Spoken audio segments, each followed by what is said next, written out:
Okay, so it's now recording. Okay, good.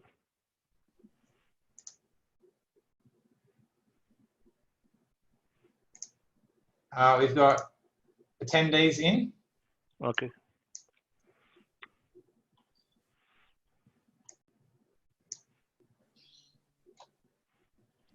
Hi all who've just joined us, welcome. Take a few minutes, grab yourself a glass of wine, a notebook. We'll get started soon.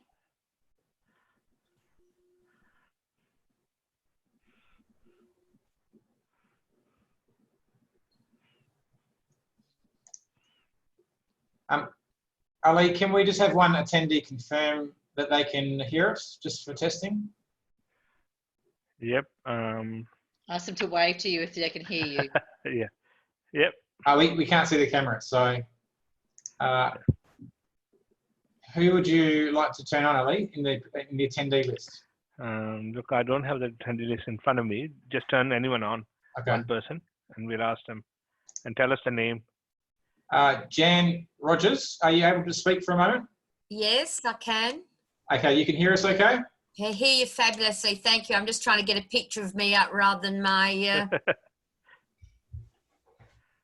Hi, Mark. Hi, how you going? It's just Good, not letting good. me start the video, that's all. Yeah. Yeah, so down the bottom left-hand side, honey, you'll Yeah, have... no, I've seen that. Jan, sorry, Jan, I'm just letting you know we're muting the attendees. Yep. So just so we can, because there'll be so many attendees today, it'll be very difficult to hear everybody. Okay, that's fine. Thanks. Maybe Mark, pop back out, leave the meeting and click on that link again. Yeah, I'll try that Come again. up saying join with video and then join with computer audio.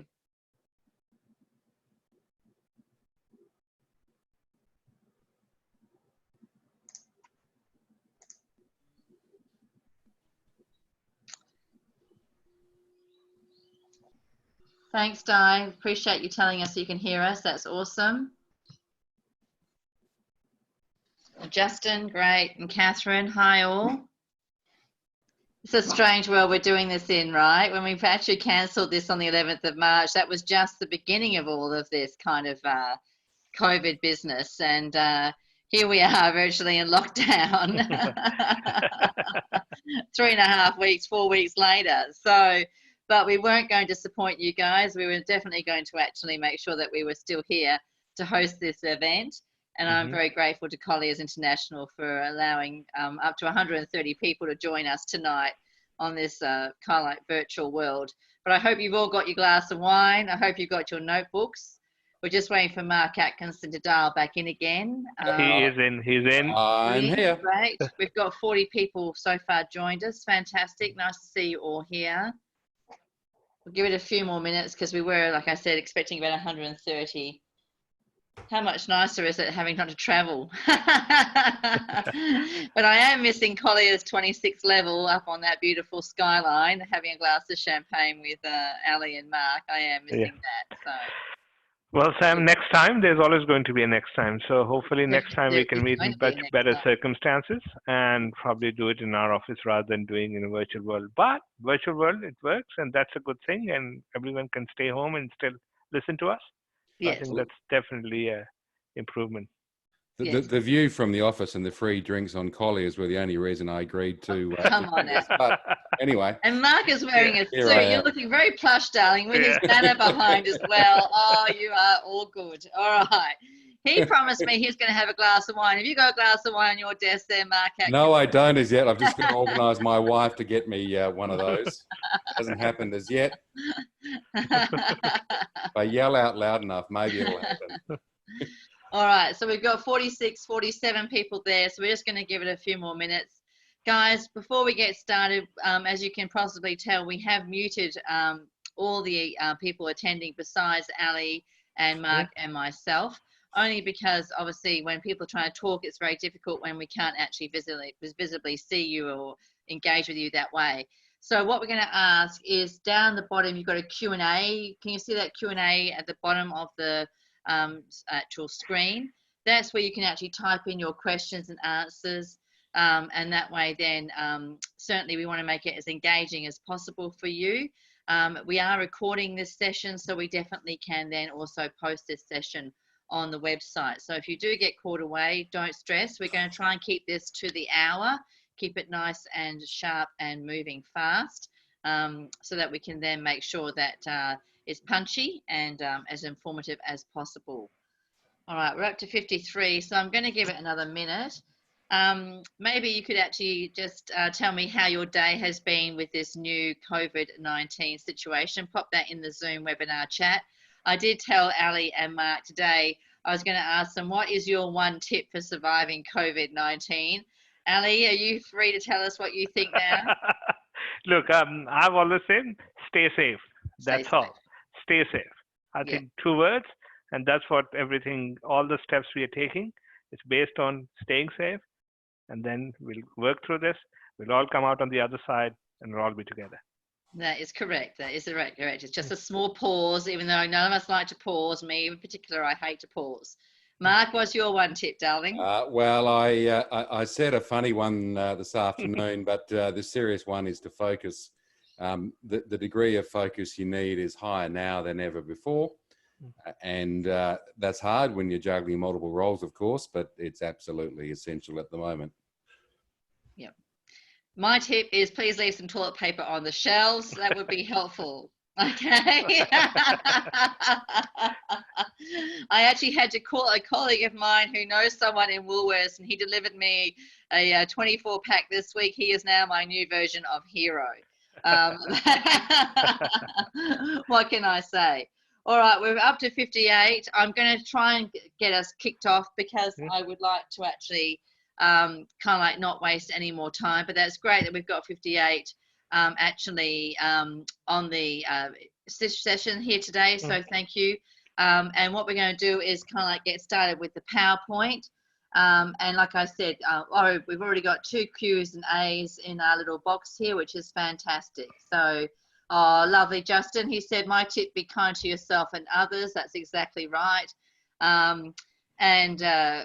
Catherine says, surely you can have access to commercial cleaners who have heaps of access to TP, toilet paper. No, apparently it's become, my actual son has done an economics PowerPoint on supply and demand, and he actually used toilet paper.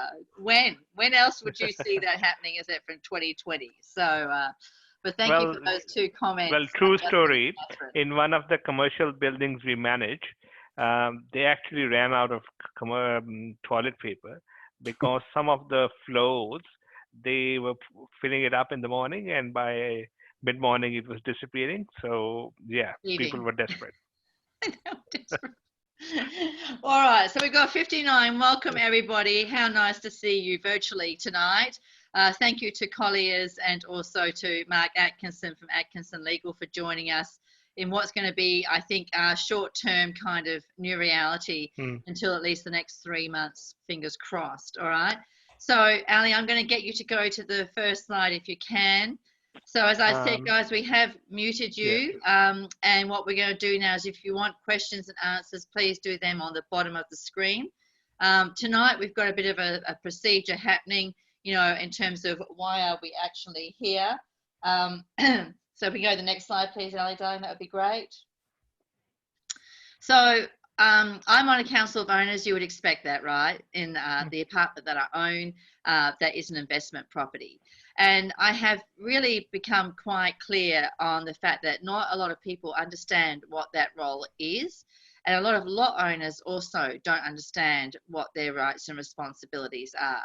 So I'm going to do a quick brief intro, and then Ali Qamar of Colliers International is actually going to talk to us about common mistakes and pitfalls that council of owners make.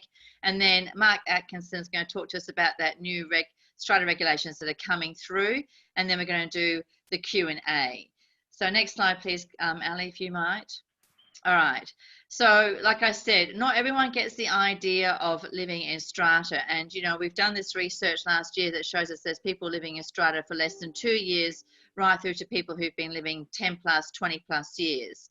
But, you know, that role of the council owners is really, really important. I cannot tell you how important it is. And it's really important that you have the right people on there, because it's basically going to make sure that the building which you are living in is actually maintained and stays, as I call, healthy. I said it the other day at my own AGM for the Council of Owners, when everyone was grizzling about the fact that we had put up our strata fees a couple of percent. You know, the fact is that this is a $70 million asset that I own a portion of. And as I said to them, it's not very often that you're going to own a $70 million asset. So when I sit here at the Council of Owners desk, I put my business hat on and I make the best decision for this building.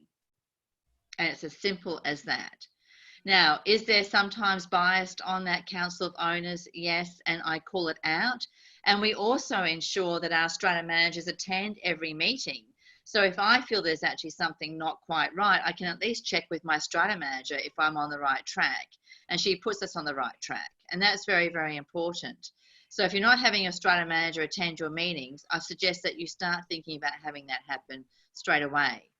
But it is like a role of directors. You are making business decisions and you should treat it that seriously. Ali, darling, next slide if we could, please. So here, of course, is the picture of Mascot Towers.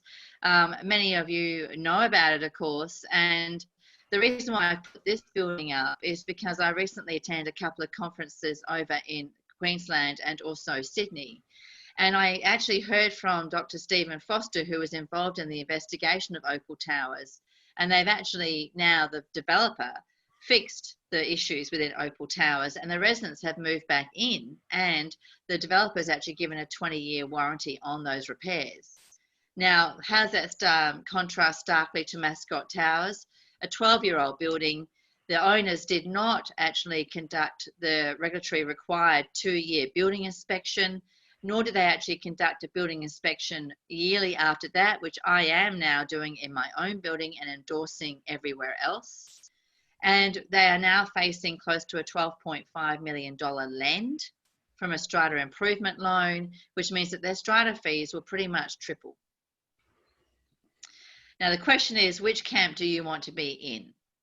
Proactive or reactive? And I think it's very, very important that, you know, tonight we kind of like start the discussion about how do we actually make sure that we're not looking at a Mascot Towers, that we actually are always putting our best foot forward in regards to our building and our owners.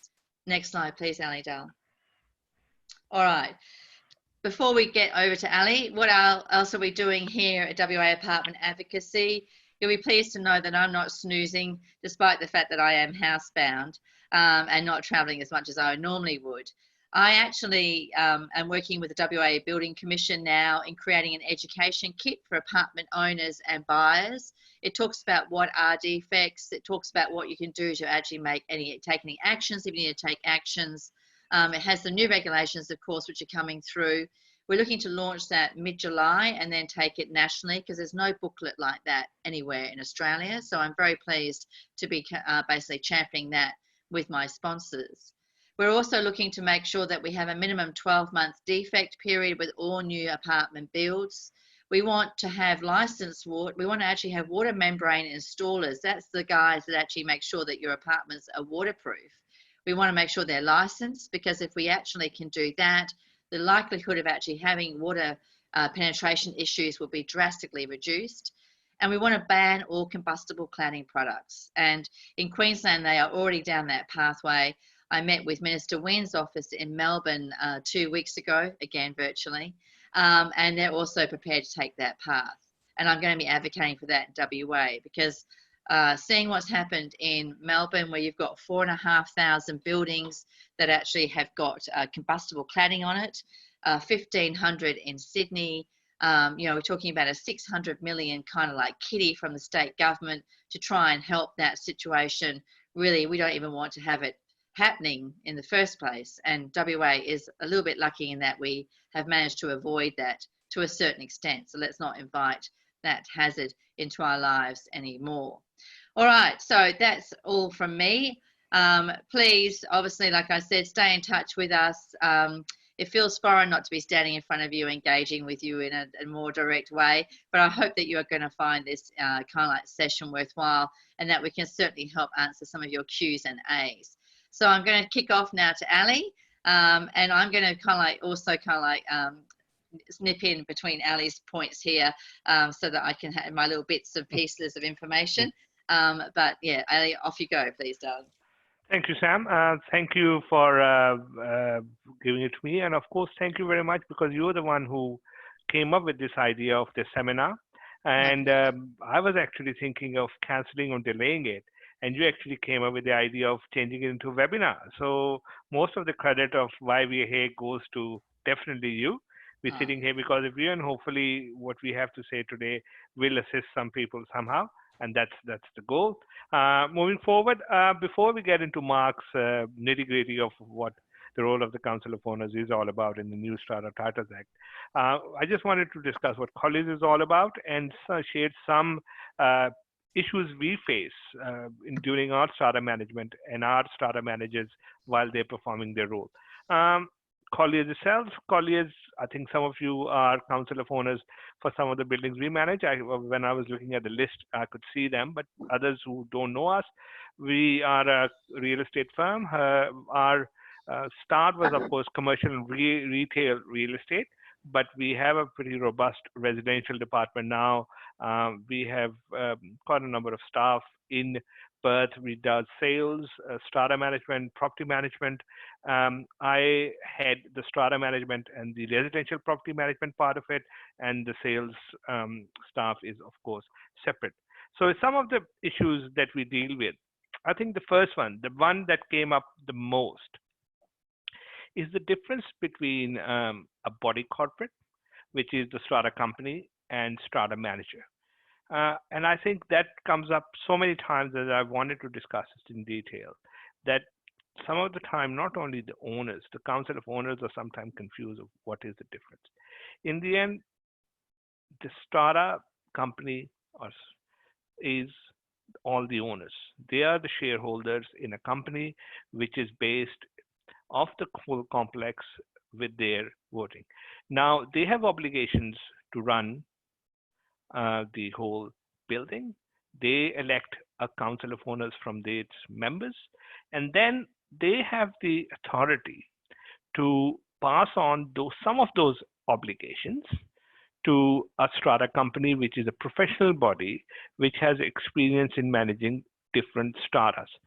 The obligations and responsibilities in the end are still with the body corporate, being the strata company, but as per law, they can delegate authority, and then delegated authority makes the strata company, also a strata manager, also responsible. So that difference sometimes gets confused. We, as a strata manager, collect levies.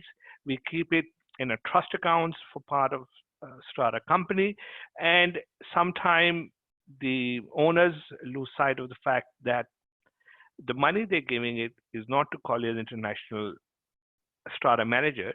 We are collecting it on behalf of the strata company, keeping it in their account, and this is the funds that are used for the upkeep and betterment and maintenance of the common areas of that complex. And I think that's a question that gets asked many times, either by the owners, by either they are in the Council of Owners or not, and sometimes the new Council of Owners who start with us, that takes a bit of time to get their head around to, because it's a bit different than others, and that's something I wanted to point out. Sam, do you have any comments? Yeah, I think it's really important, because often when you talk about, the actual company, the strata company, people often think it's the strata manager, but it's not.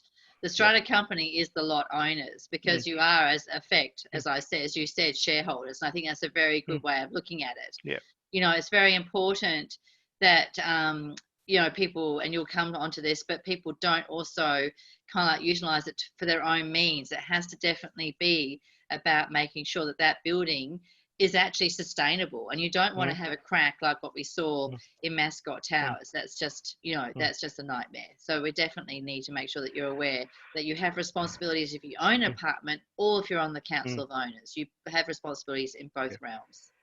I think the second part, which is I think also one of the very important part, is the volunteer nature of the role of a council of owners. I think it is a unique situation where so much responsibility is on the heads or on the shoulders of a person who's managing these really complex buildings, and yet the role is volunteer based. It's pro bono. There is no payment to them. This is not their first profession. They have a day job and they do it on the side.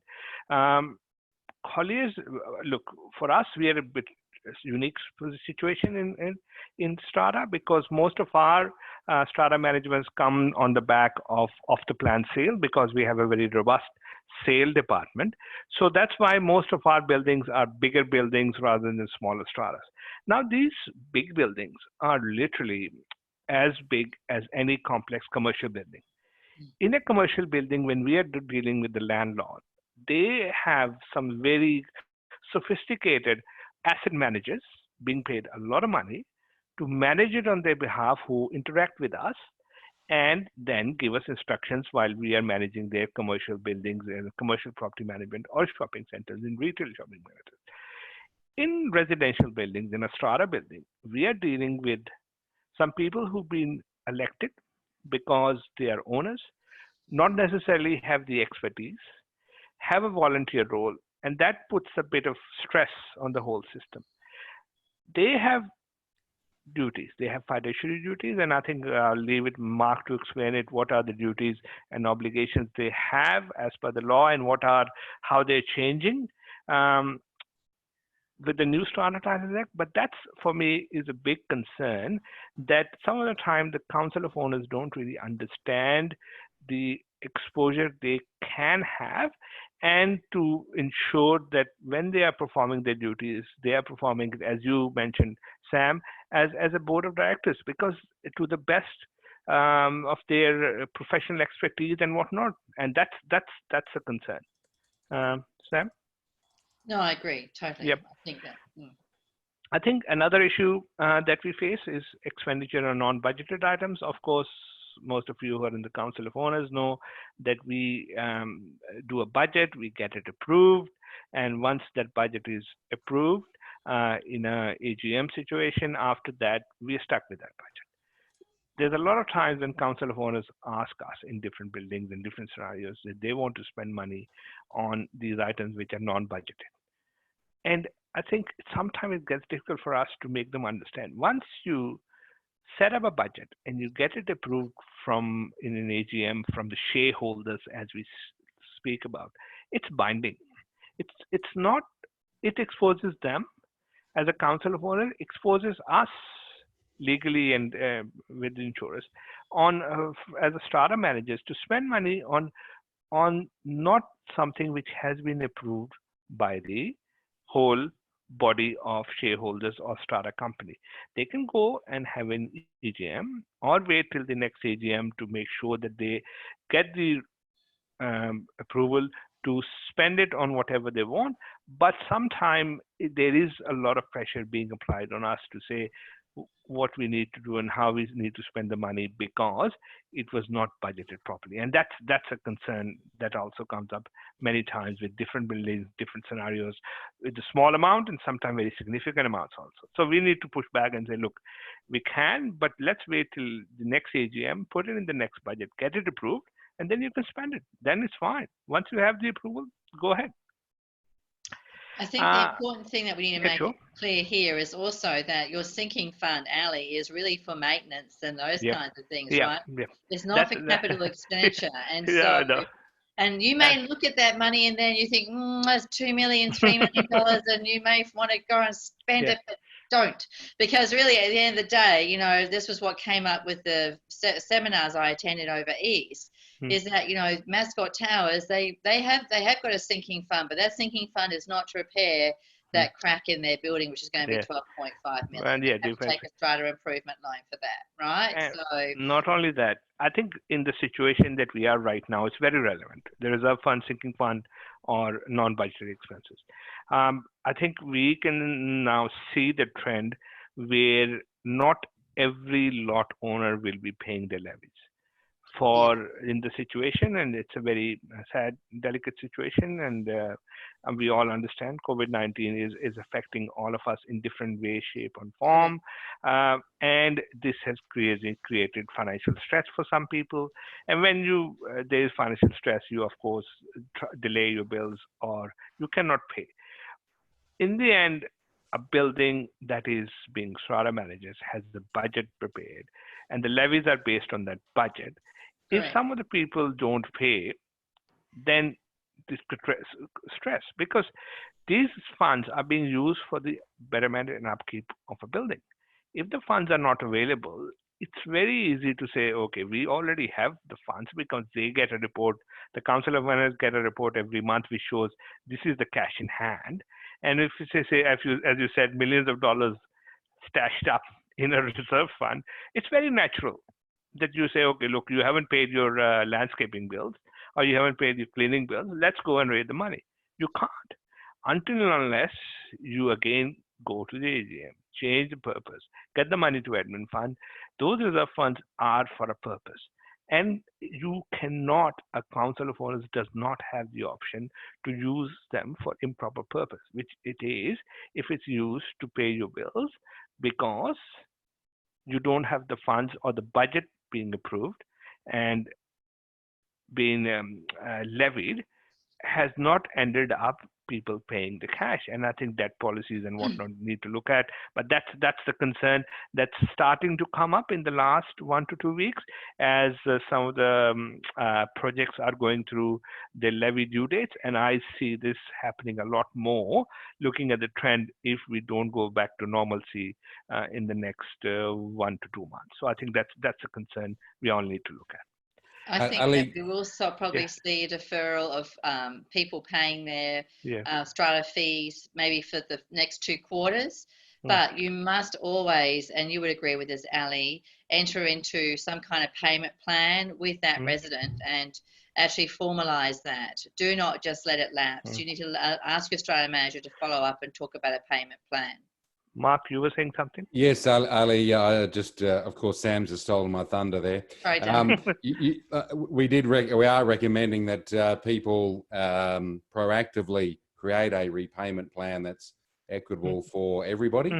Bearing in mind that while some people have been horribly affected, some haven't, and you need to ensure that those who haven't been that badly affected continue to pay their levies. So you need to certainly balance that. And if I can just step back a bit as well, you mentioned something about the budget. There are a couple of ways in which approval can be obtained for expenditure outside of a budget. But more generally, what we're saying now with the reforms is that it is a good idea for schemes to prepare a budget for the next 2 years. So look ahead not only to the year for which you would normally adopt a budget, but also the next year as well. And similarly, adopt levies, which would continue on for at least 6 months into that next financial year as well. So you're guaranteeing your cash flow and guaranteeing your power to expend funds as you need until you can hold the AGM in the following year. So it's more important from the 1st of May, after the reforms are likely to start. But so it's 2 years of budgets and at least 18 months of levies at each AGM. Okay, that's a good point. I've got a question here from Stephen Hansen saying, given that strata companies are also sales orientated, are actual budgets that are set initially adequate, and do they cover the real things such as reserves for the future? Now I'll say something here, Ali, and you'll feel free to actually maybe comment as well. But I know for a fact that when I got onto the Council of Owners, I actually asked my strata manager to give us a 5-year forecast. Mark, I'm understanding with the new strata regulations that's going to be compulsory for 10 years. Is that correct? Look, it's not quite right. It's close, but not quite right. What's required under Section 100, I think it's 3 or 4, is a long-term maintenance plan and for designated schemes, which are the larger schemes and more valuable schemes. And you're required in that plan to look at the future needs for repair maintenance of the assets, and then to consider how that might be funded. But you don't actually need to there's no obligation on the schemes, I should say, to put money aside for reserves. So the question from Stephen Hansen there is, in part, does it cover the real things such as reserves for the future? In Western Australia, there is no obligation to create a reserve fund, or currently, and even after the reforms commence, the reserve fund, even if you are obliged to create one, could have a zero balance or a dollar balance. Then why would you do that? Why would you actually not have a reserve fund? For good reason. It depends on the desires of the owners in the scheme, but one of the reasons might be, for example, that if the reserve fund is going to secure a interest rate of about 2% in a term deposit for 7 years, and you pay tax on that interest, it may not be the best use of the money for that period of time. Right. And there are ways of funding the larger expenses. Ali's already mentioned, I think you already mentioned, sorry, Sam, the Strata improvement loan that various funders offer, and that can be a way of undertaking the larger maintenance and repair obligations years down the track. Yeah. Just on Colliers' take on Stephen Hansen's question, and just the commercial side of it, do Colliers take are prudent when we are setting up budgets with the developers? Look, I think it's a commercial decision for us. We may be appointed by the developer, but the developer leaves after 1 year when all the apartments are sold. Our ongoing relationship is with the Council of Owners. If we don't do the budget properly, next year when the renewal comes up, we'll be the first one toughed out, because the Council of Owners will know that we have not set up, or we have not been forthright in setting the budget properly. So we take the long-term view. We're not here. Colliers International has been here for a long time. It's one of the big four companies.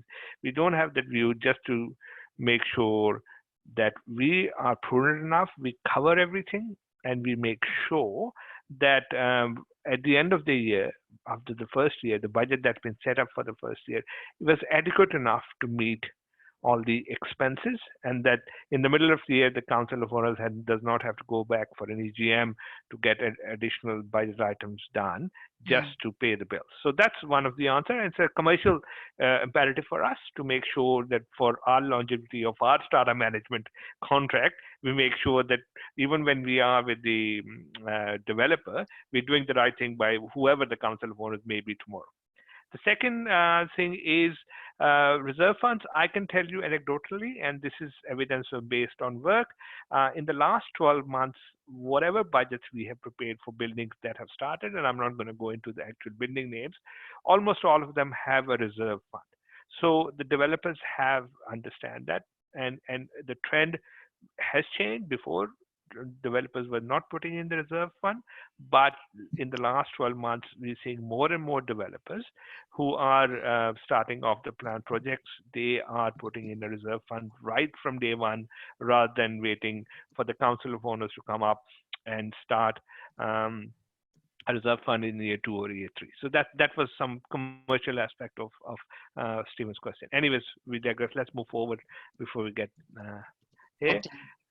Yeah. So the next is, of course, record keeping. Very important again these times. Usually, the bigger buildings at least have a monthly meeting.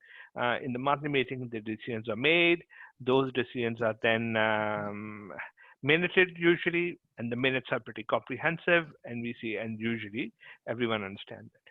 Lately, with the situation we are in, and everyone's not really able to meet and social distancing, there is a lot of decision making being made on different medium. People are emailing each other, contracts are being finalized, deals have been done.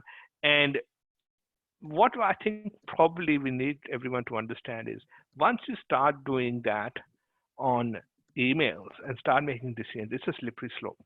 Those emails and everything is a part of the record. So need to be mindful of what is a record and what is not a record. And I think Mark will probably touch on it further, but just wanted to say the record keeping is very important. It is not necessarily just the minutes. It is further than minutes. Wherever you discuss a strata-based decision that you have to make becomes a record. Moving forward, notice and minutes of CEO meetings, I think I've already addressed it, that the minutes needs to be kept. You need to make sure that everything that's discussed is minuted and is kept, because tomorrow someone can ask for it, and you need to make sure whatever decisions have been minuted properly, and the notices of 7 days has been provided properly. I think this one, the last two ones probably go back to the volunteer role and whatnot.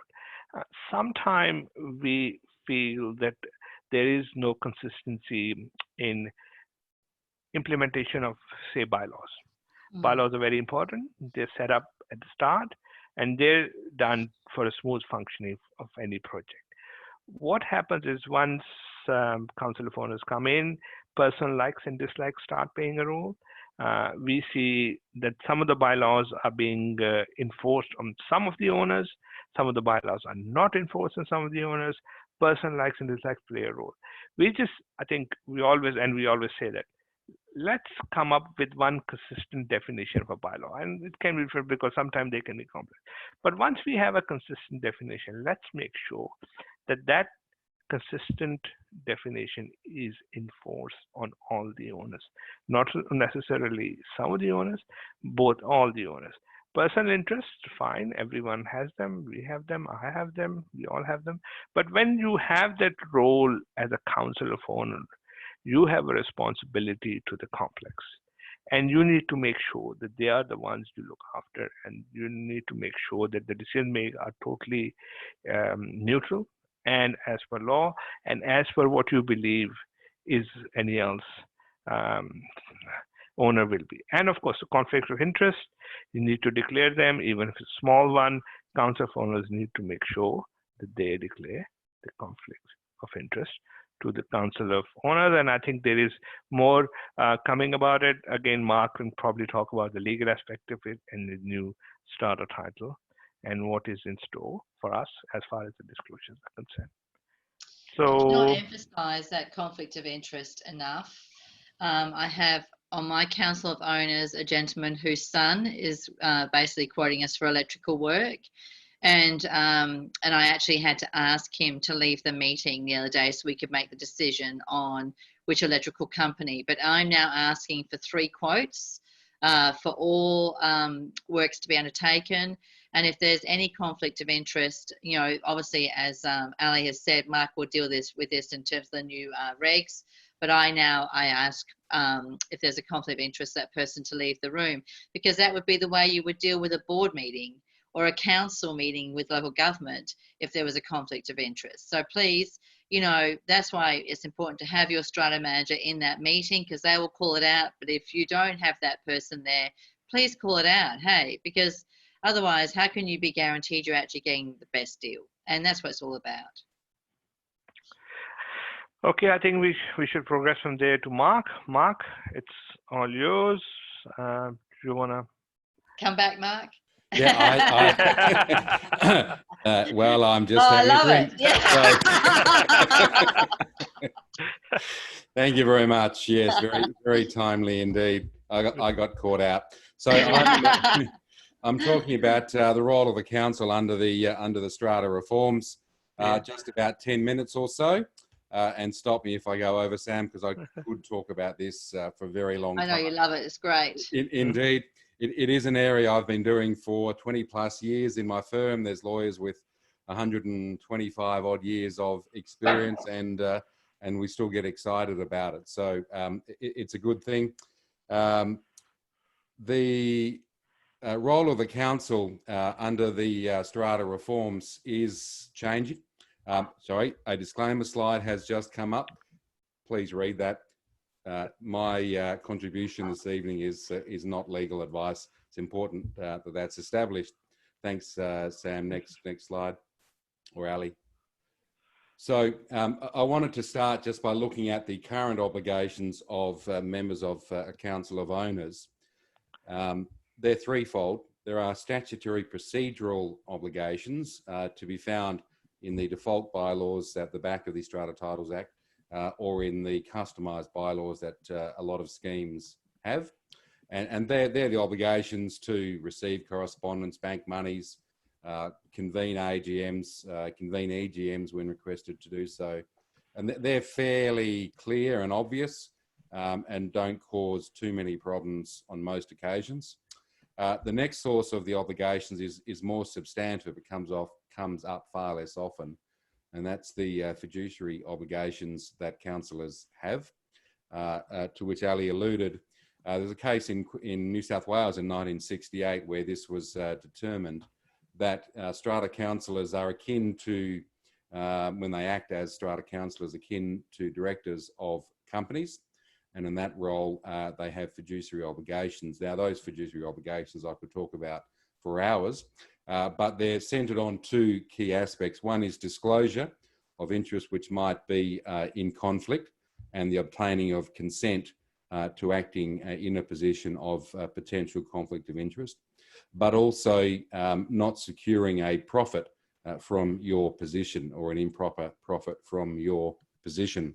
So if someone, Sam, is tendering, if someone's son is tendering for a cleaning job, you would expect that there would be disclosure of that councillor's relationship to the person tendering, and perhaps they would remove themselves from the room when discussions are had about that tender. And lastly, the third source of existing obligations are process obligations, really, and they're in a sense implied in that the SAT, the tribunal, has imposed them over the course of the last 16 years of its jurisdiction. And in very short form, councillors, like Strata Company generally, is required to act reasonably in the process adopted of making a decision. It doesn't require a decision that the tribunal would necessarily agree with on every occasion. In fact, many of my clients have made decisions that the tribunal vehemently disagrees with. But if they followed the process of taking into account all relevant matters, not taking into account irrelevant considerations, and not acting in a way which is biased or prejudiced against a person, then that's the process obligation satisfied. You won't find that anywhere currently in the Strata Titles Act or your scheme's bylaws, but it no doubt exists. There was a High Court case out of Queensland, Viridian, about these sorts of obligations on strata companies, where there was a long-standing dispute about a balcony in Noosa, from recollection. So they're the three current obligations, and I stress that they are largely continuing in the reform. So next slide, Ali, if you could. So those three obligations will continue. However, under the reforms, and I direct you to these particular sections, there are some new obligations. I mentioned at the top of the slide that those two sections, 135 and 136, replicate existing functions of council. That is, in other words, the Strata Council will have exactly the same functions as Strata Councils currently have. So they act in place, or so they act to implement the decisions of the Strata Company in general meeting, and subject to any restrictions or directions given to them. The substantive new provisions in the Act concerning councillors are set out in section 137, and I would encourage people to go away and have a read of these. We don't have time tonight to look at them in detail, but you can find the legislation, by the way, at legislation.wa.gov.au, or alternatively at the Strata Reform website that Landgate has established. The duties that are being created are brand new statutory duties, and I'll just run through them quickly. Councillors must act honestly. We certainly hope they would. They have to act with loyalty, and I think that means loyalty to the Strata Company. And they have to act in good faith in how they perform their functions. They have to exercise the degree of care and diligence when they're doing that, as a Strata Company would reasonably expect them to do. The point I make there is that there actually is no duty to act skillfully. So it's certainly possible that you could have a highly unskilled Strata Council acting in no way skillfully, still able to meet their obligations under section 137. The last of the obligations created is the most significant of them, which is that the Strata councillors must not make improper use of their position as councillors to gain an advantage for themselves or to cause detriment to someone else. So the problem with that duty, as I see it, is that the Parliament hasn't given us any guidance at all as to what is improper use or what could be improper use. So from a lawyer's perspective, potentially it's very broad indeed, and you're going to be in the hands of the tribunal if an allegation is made that you have made improper use of your position to get an advantage for yourself or to cause detriment. And London to a brick, there will be people within your strata schemes, the dissenters, who will allege that various councillors have done just that. So that is a potential source of complaints about councillors, and also a potential source of therefore of litigation in the tribunal. So watch out for that one to come up. It's noteworthy that under the reforms, unlike the current provisions in the Strata Titles Act, the tribunal will have the power to remove an individual councillor. So currently, the tribunal can't remove an entire council. So unlike the Minister for Local Government, who can remove an entire council or suspend it, the tribunal currently can't, and they can't certainly remove an individual member. Under the reforms, they would be able, the tribunal would be able to remove every single one of the council members. Presumably, they would only do that if, number one, there was someone else to take their place, and number two, if the existing councillors had acted egregiously to benefit themselves or to cause detriment to others. This is all bad news for those of you who are volunteering as councillors. However, the good news is that there is so I'm just looking at my slide there. Section 141, there is a protection from liability for councillors if they act in good faith. So although it may give rise to more complaints about the performance of councillors, there really can be no liability attaching to councillors if they act in good faith. So the opposite of good faith is bad faith. So in short, so long as you don't act in bad faith, you're protected from liability personally by Section 141. And in fact, the Section 141 protection is very broad because it protects you from any civil liability, which would include, as I would see it, the liability for potential breach of fiduciary duties. So there's a source there of more complaints against councillors, but ultimately I think if councillors act in good faith, frankly, there's not that much to worry about. As a matter of practice, I have to say I've been doing strata law for 25 years now, and I haven't once got instructions to sue a particular councillor. I haven't seen one councillor ever sued, and I think it's highly unlikely that is going to happen much under the Reforms Act. There's just not going to be substantive litigation about it. I think the tribunal is likely to say, look, you've got to also demonstrate lack of good faith to get anywhere with those sorts of complaints. So it's a role as a councillor that is certainly thankless and is volunteer, but it's not a role, in my assessment, that you need worry about in terms of the strata titles reforms, although they appear scary at first glance. Well, I think that they are going to provide us with more protection, right? Yeah. And I think we've been waiting for 21 years for this strata reform. So we actually have to have some change, surely, at this point. But I think... Yeah, I mean, what Section 141 gives the broadest of protections, and putting another hat on here, although I'm talking to an audience of people who are councillors, there are occasionally some councillors who don't act in good faith, or there are some councillors who act to benefit themselves, and we need to be able to call them out. I agree. So you know, there is a balance to be struck there. I think the balance has been struck reasonably right, but we will see what the tribunal does. And just a couple of points that Ali raised also, if I can just weigh in on those. And I see there have been some questions about them. Firstly, volunteering. There's no requirement that the role of a counsellor be a volunteer one. Yep. So why not pay yourselves? Well, getting approval to do it, but why not pay yourselves an honorarium of some amount if that would assist you with meeting your obligations as a counsellor. It is hard to get counsellors in strata companies. I know that for a fact, and a small honorarium may help some people.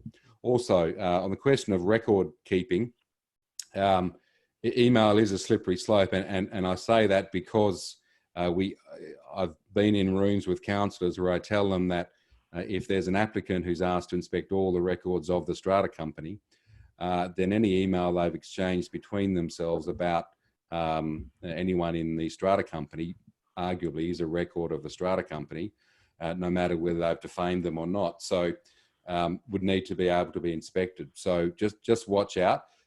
Emails are not necessarily the problem, it's the use to which, or the use which is made of them. So if you are discussing strata council business, make that clear. Have an agenda for a meeting, even if it's an online meeting, or if it's a meeting conducted by email. Have an agenda for it, have vote, have debate, and then close the meeting. And don't use your regular emails to defame people. Take it offline, because there was that situation in New South Wales where damages were actually paid out. A chairman was paid $120,000 in damages.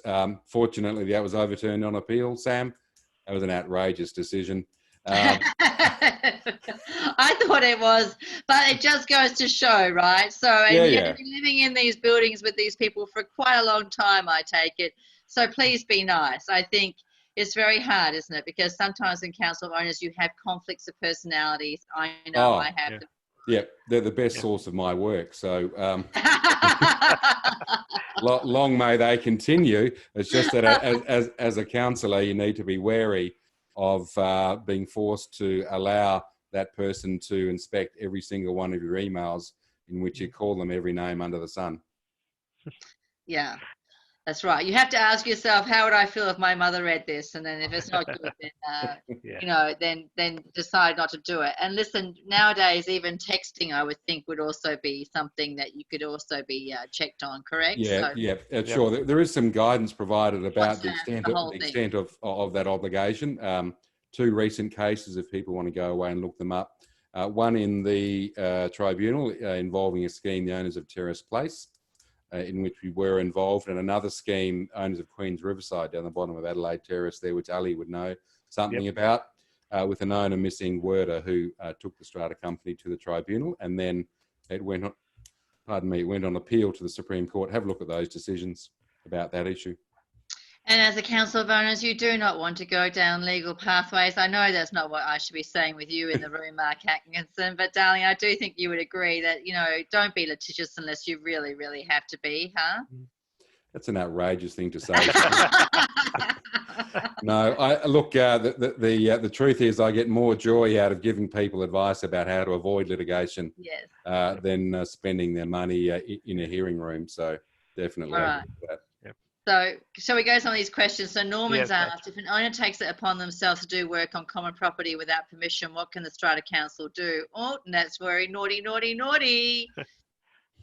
Look, I can't give legal advice. I don't know the scheme concerned, but in general terms, if an owner conducts work on their lot which would require approval, and that's under Section 7, the erection of a structure or alteration of a structure, then the strata company collectively can take action to force them to remove that structure or to reinstate what was there before.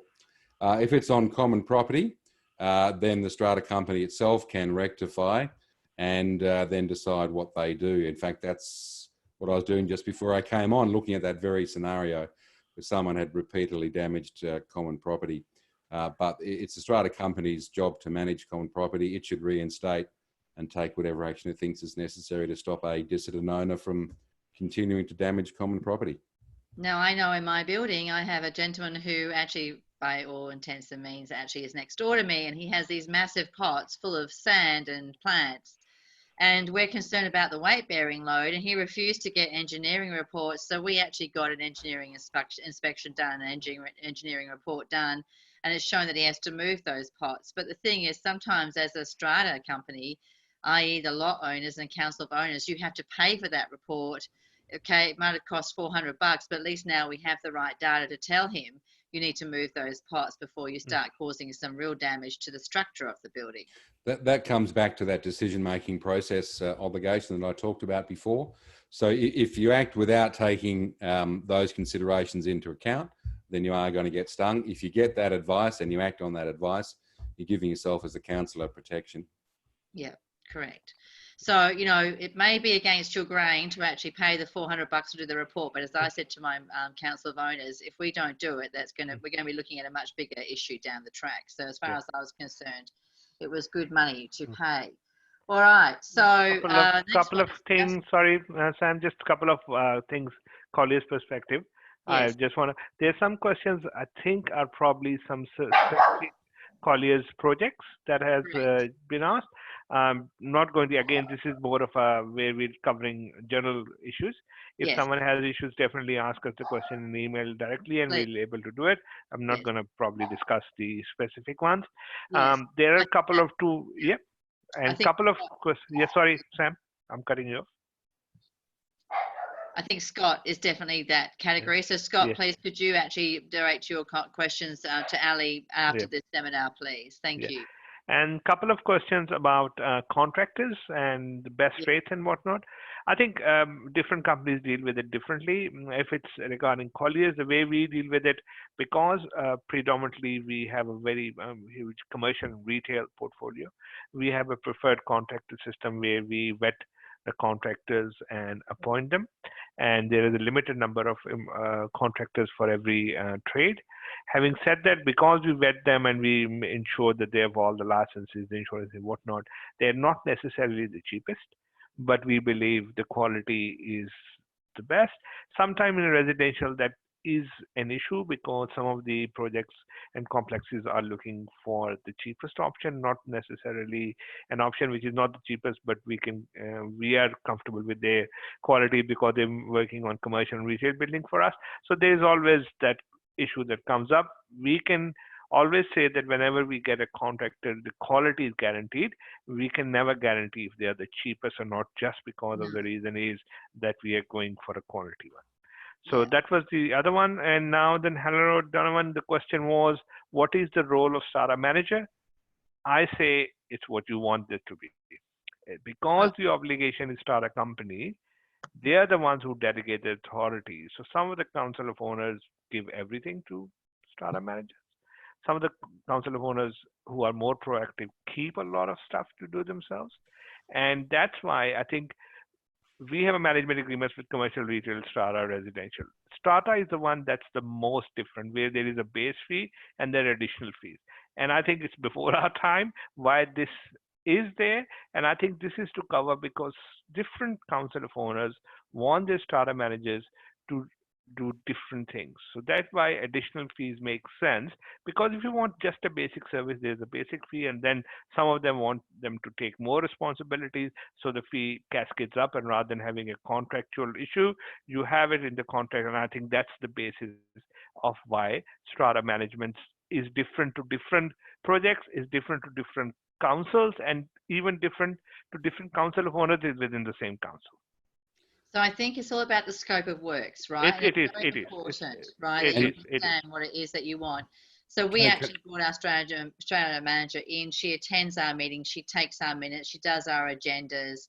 She follow-ups up, because what I found was happening was that I came onto that council of owners. We had a very proactive member. She had quit, and things just got stored. And what I found was, you know, meeting 1, we're dealing with stuff. Meeting 2, it's the same stuff on the sheet. Meeting 3, it's the same stuff. And that's when I said, no, I'm sorry, I'm not prepared to wait 3 months for us to take action. We brought Stacey in, and she does all that for us. Now, it's very important that you are clear at what you want that person to do, and I do believe that they're very good at admin stuff. The business decisions then are being made by the Council of Owners, but you don't want to be running around getting quotes and those kinds of things. Really, that's what the Strata manager should be doing, I think. I just answered some people in the question and answer that I actually asked for 3 quotes. Now, some companies will have their preferred suppliers, and I respect that, because as a company owner, I also have preferred suppliers in certain areas that I like to do business with, because I know when I go to them, they do business my way. But saying that, with all due respect to Ali and his team at Colliers, if you want that as a council of owner, you can ask for it, okay? And the Strata manager can then negotiate with you what goes from that point. Yeah. But really, when you appoint a Strata manager, they're there to actually provide advice, so please listen to them, but also take your direction. Can I just add further to that? There are some changes coming about what a Strata manager can and can't do. So for those who are interested, take a look at section 143 of the amended Act. The starting position is that the Strata manager can in effect be asked or authorised to do everything that a Strata company, that a Strata councillor or an individual councillor can do. But then it lists a couple of things or a few things that the Strata manager can't do. So for example, a Strata manager can no longer determine the Strata levies themselves. They can't start court proceedings or tribunal proceedings. They can't affix the common seal to a document. So there's a list there in section 143 that will set out what the Strata manager can do, and then some things that they definitely can't do. There's a couple of other questions that have come up as well, which I think I can just address quickly. From Hugo McGreal at 647. Is the council obligated to provide the name and contact details of a contractor? Currently, the answer is found in section 43. And the answer is, in short, no. But you are obliged to allow an owner on request to inspect the records of the Strata company, but you don't have to actually supply them with those details. It's up to them to inspect.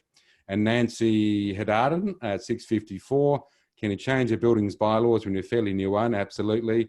I'd encourage you to get involved.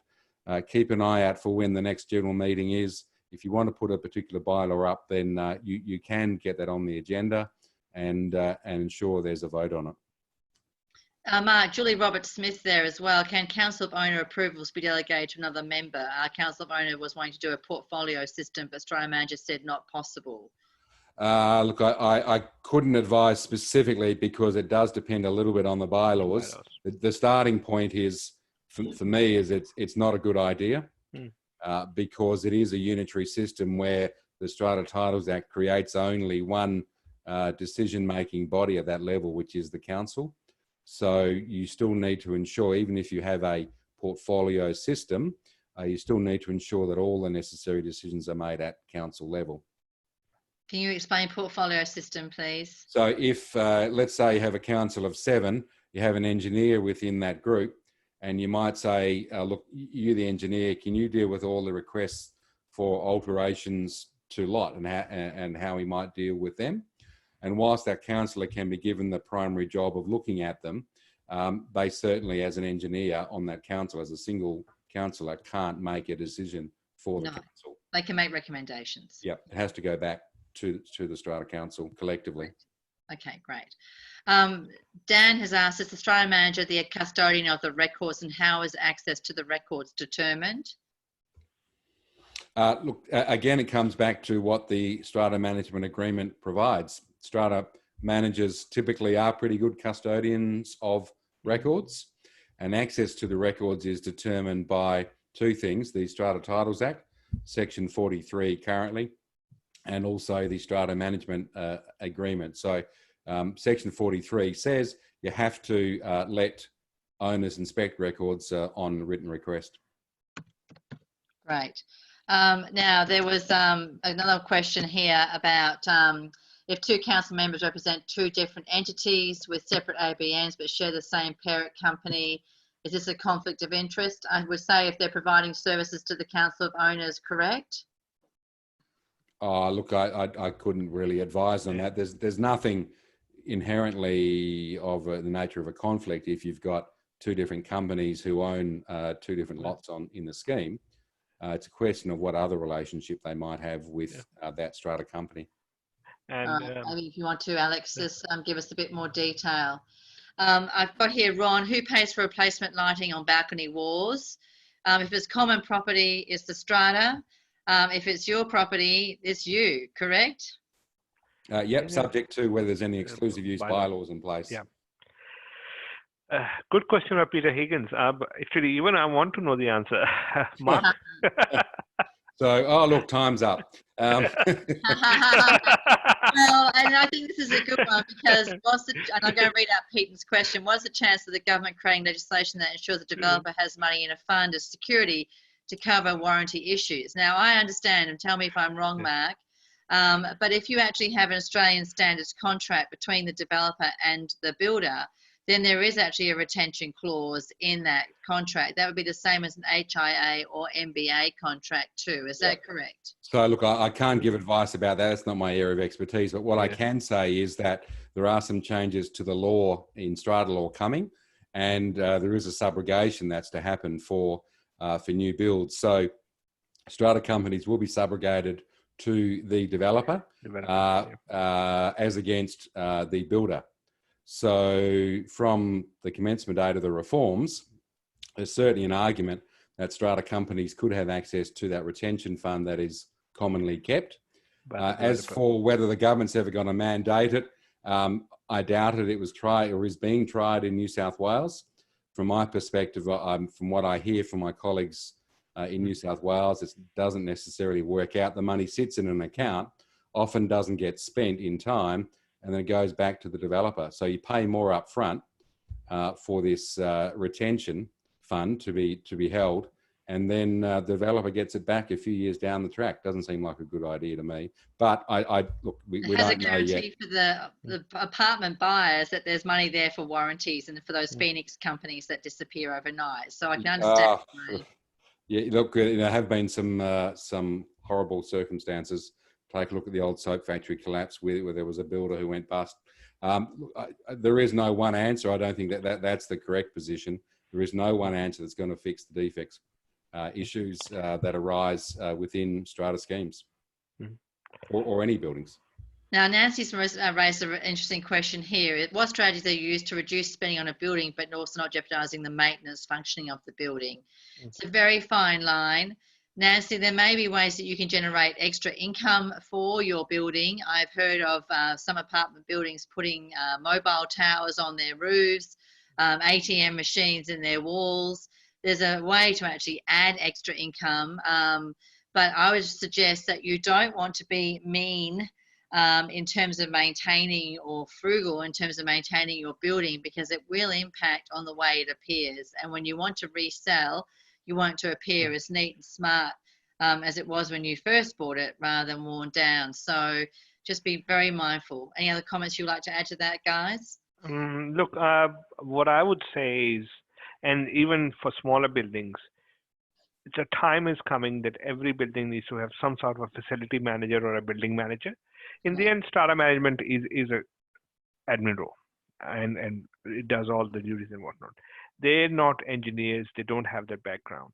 If you want to run your building in a way that it's also is competitive, is saving you money, yet run on a own basis, you need to involve some sort of a building or a facility manager to ensure that they can give you that advice and you can do it. And as you said, there are lots of mitigating strategies you can put in place, but you need expertise. To expect that from strata manager to do that while they're doing their responsibility sometimes gets difficult, especially for a bigger building and complex buildings, which is happening more and more. So we always suggest to our managers, to our strata companies, have some sort of a presence, even a monthly inspection report from a facility manager or a building manager, just to ensure that all the right stuff has been done, all the right technologies have been incorporated that are coming into building management and whatnot, to ensure that you can spend the least amount of money and yet make a building which is really well run. So that's what we call it. If I can just add to that, Ali, as well. One of the benefits of the reforms is the Section 100 plans, the long-term maintenance plans. So Maintenance, get cracking on those. Yeah. And then you'll have a better idea about what needs fixing now and what can be deferred. Yeah. Yeah, and your specialist providers for, elevators and fire escape doors, like those are people that you can actually, tap into to actually provide you with that information about maintenance and quotes and that kind of thing. And that's where the Strata manager does really play a good role as well. Okay, Mark, I think Catherine needs to maybe talk to you offline about I've just seen that. Yep. the heritage building. Sorry, Catherine, darling, I'm going to delegate that offline. I think Mark's next slide has got his contact details, and these slides will obviously be part of the actual MP4 that we put up onto the WAAA Apartment Advocacy website as well. All right, so guys, just before we finish up, what's the kind of like final thing that you might say to somebody who's staying there feeling a bit cross with their council of owners, or what's not happening in their building? Mark, I'll let you. That was for me, was it? Because I put you I'm a glass of wine down. So yeah. So what I'll say is get involved. If you're not happy with the current arrangements, then change them. And the best way to change them is to volunteer yourself and get on the council. Yeah, I think I will concur on this. Just raise your hand, be a part of the council. We always have trouble finding people to spend their time. Please make sure it's your building, it's your apartment, it's your investment. Make sure you get involved, because that will how it will help. Correct. So guys, you've been great attendees. I really have appreciated you being on the other side. I don't feel so alone. Nice to end up having 67 people part of that discussion. So I hope that we've actually answered some questions for you today. I'm going to continue to do these kinds of seminars as we move forward, and then as soon as we can be physically in a room again, don't worry, I'll be organising that champagne, and maybe at the expense of Colliers. But we'll be celebrating, which will be good. Yeah. So listen, apartment living, I call it the easy breezy lifestyle, and it really is. Listen, the low maintenance, the great lifestyle, but really during this next couple of months, you may find that your tempers flare. Please take a deep breath, go and do a meditation. I'm happy to post one on my page for you, and just be in harmony and peace. We're all stuck in this situation together. It's a worldwide first united. And it just means that we need to take a pause. So we're suggesting that you don't bring on unnecessary trades during this COVID time. Definitely please increase your cleaning regime, especially hard surfaces. And we're certainly also suggesting you get connected through WhatsApp. We've now formed a WhatsApp group within our apartment, and it's great, just staying in touch and just making sure that everybody's okay. So stay safe. Thank you again to Colliers. Thank you. We're missing the 26th floor, but it's still nice to see gorgeous faces.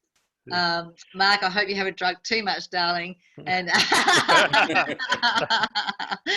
cheers to that. So thank you everyone for being part of this. Please stay in touch. And any other questions, email me and I'll get them through to Ali and Mark after this session. Thanks, guys. Thank you very much. Thank you very much. Thanks, everyone.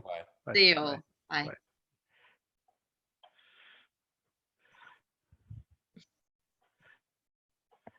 Thanks, Ali. Thank you. I think, Ross, we can leave the meeting now.